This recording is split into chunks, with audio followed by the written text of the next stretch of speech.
आइए सुनते हैं अब विजया एकादशी की यह कथा।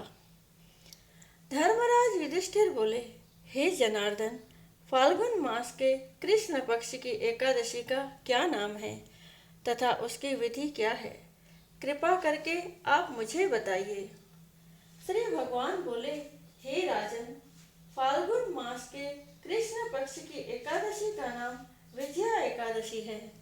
इसके व्रत के प्रभाव से मनुष्य को विजय प्राप्त होती है। यह सब व्रतों से उत्तम व्रत है। इस विजया एकादशी के महात्म्य के श्रवण व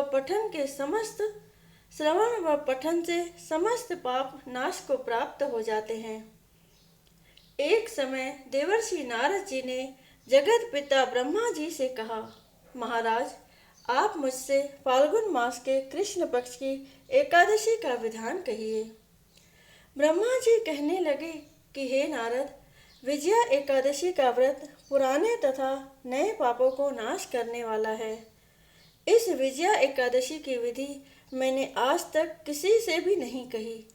यह समस्त मनुष्यों को विजय प्रदान करती है। त्रेता युग में मर्यादा पुरुषोत्तम श्री रामचंद्र जी को जब 14 वर्ष का वनवास हो गया, तब वे श्री लक्ष्मण तथा सीता जी सहित पंचवटी में निवास करने लगे। वहां पर दुष्ट रावण ने जब सीता जी का हरण किया, तब इस समाचार से श्री रामचंद्र जी तथा लक्ष्मण अत्यंत व्याकुल हुए और सीता जी की खोज में चल दिए। घूमते घूमते जब वे मरणासन जटायु के पास पहुंचे, तो जटायु उन्हें सीता जी का वृतांत सुनाकर स्वर्गलोक चले गए। कुछ आगे जाकर उनकी सुग्रीव से मित्रता हुई और बाली का वध किया। हनुमान जी ने लंका में जाकर सीता जी का पता लगाया और उनसे श्री रामचंद्र जी और सुग्रीव की मित्रता का वर्णन किया। वहां से लौटकर हनुमान जी ने भगवान राम के पास आकर सब समाचार कहे। श्री रामचंद्र जी ने वानर सेना सहित सुग्रीव की संपत्ति से लंका को प्रस्थान किया।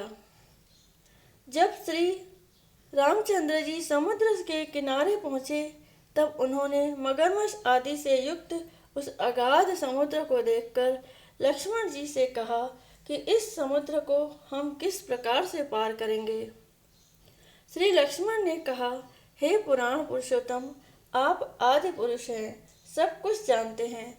यहाँ से आधा योजन दूरी पर कुमारी द्वीप में वक्दालभ्य नाम के मुनि रहते हैं। उन्होंने अनेक ब्रह्मा देखे हैं। आप उनके पास जाकर इसका उपाय पूछिए। लक्ष्मण जी के इस प्रकार के वचन सुनकर श्री रामचंद्र जी वक्दालभ्य ऋषि के पास गए और उनको प्रणाम करके बैठ गए। मुनि ने भी उनको मनुष्य रूप धारण किए हुए पुराण पुरुषोत्तम समझकर उनसे पूछा कि हे राम, आपका आना कैसे हुआ?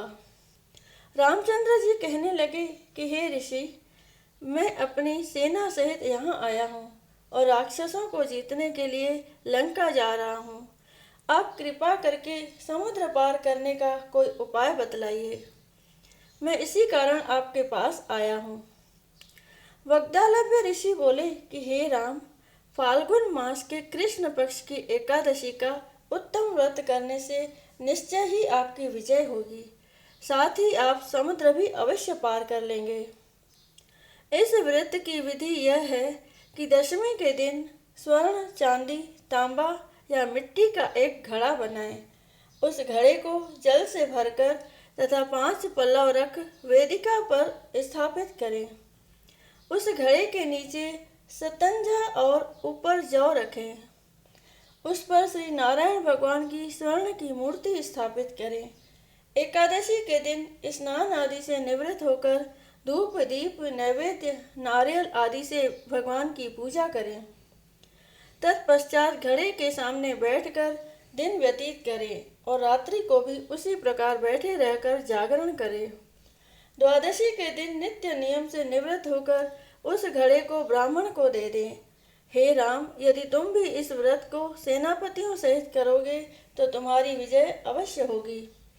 श्री रामचंद्र जी ने ऋषि के कथनानुसार इस व्रत को किया और इसके प्रभाव से दैत्यों पर विजय पाई। अतः हे राजन, जो कोई मनुष्य विधि पूर्वक इस व्रत को करेगा, दोनों लोकों में उसकी अवश्य विजय होगी। श्री ब्रह्मा जी ने नारद जी से कहा था कि हे पुत्र, जो कोई इस व्रत के महात्म्य को पढ़ता या सुनता है, उसको वाजपेय यज्ञ का फल प्राप्त होता है। बोलो श्री कृष्ण भगवान की जय। बोलो विष्णु भगवान की जय।